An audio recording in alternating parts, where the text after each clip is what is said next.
What if just two special angles, 60 degrees and 45 degrees, were enough to determine the exact value of an unknown length? Stay until the end of this video because we're going to use trigonometry and special triangles step by step to determine the mysterious length x. In today's video, we have a yellow right triangle containing an angle measuring 60 degrees, and the side adjacent to this angle measures 5 units. Along the side facing the angle measuring 60 degrees, another blue right triangle is drawn, such that the hypotenuse of the blue triangle coincides with the side facing the 60-degree angle.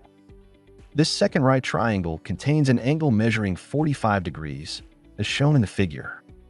The objective of this exercise is to determine the length x of the right side of the blue triangle. So let us begin. We begin by noting the common side shared by the two triangles as the length a. We also note the hypotenuse of the yellow triangle as the length c. Now, according to the definition of the cosine function, in the yellow triangle we have the cosine of 60 degrees is equal to the length of the adjacent side divided by the length of the hypotenuse. Therefore, the cosine of 60 degrees is equal to 5 divided by c, because 5 is the length of the adjacent side and c is the length of the hypotenuse. Furthermore, since the angle measuring 60 degrees is a special angle, we know that its cosine is equal to 0.5. From these two equalities, we obtain 5 divided by c is equal to 0.5. This means that c is equal to 5 divided by 0.5. Therefore, the length c is equal to 10 units. Let us keep this result in mind. Now, still in the yellow triangle, we use the sine function. The sine of the angle measuring 60 degrees is equal to the length of the side opposite the angle divided by the length of the hypotenuse. Therefore, the sine of 60 degrees is equal to a divided by c.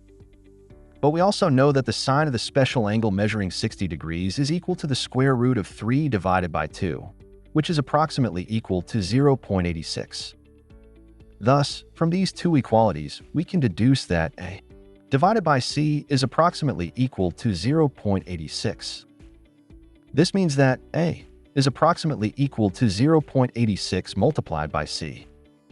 By substituting the value of c, we obtain a is approximately equal to 0.86 multiplied by 10. Therefore, the length a is approximately equal to 8.6. Let us keep this second result in mind. Now let us focus on the blue triangle, which is also a right triangle.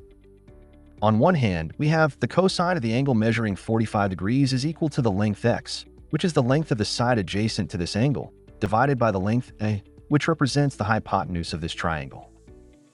On the other hand, we know that the cosine of the special angle measuring 45 degrees is equal to the square root of 2 divided by 2, which is approximately equal to 0.7.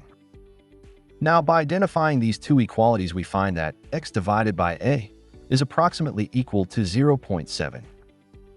This means that x is approximately equal to 0.7 times a. By substituting the length a by its value, we find that x is approximately equal to 0.7 times 8.6. Therefore, the length x is approximately equal to 6.02. And this is what completes our exercise. So in this video, we use the cosine and sine functions together with special angles in order to determine the value of an unknown length step by step. We found that the length x is approximately equal to 6.02 units. If you learned from this video and found this explanation helpful, make sure to like the video, subscribe to the channel, and turn on the notification bell so you never miss another mathematical challenge. And write in the comments whether you were able to find the value of x before the final explanation. Finally, if you truly enjoy this kind of educational content and you want to take your own YouTube journey to the next level, I invite you to check out vidIQ. Using the link in the description, vidIQ is an all-in-one solution designed specifically for YouTube creators. It allows you to schedule and publish posts directly on YouTube, analyze your channel's growth with detailed insights, generate thumbnails, create video scripts, and access a wide variety of other powerful tools all in one place. If you want to support this channel while also boosting your own YouTube performance, getting a subscription to vidIQ is one of the best ways to do it. Just click the link in the description, explore what it can do for you, and start improving your content today. Thank you for watching, and see you in the next video on the Mathematecher channel.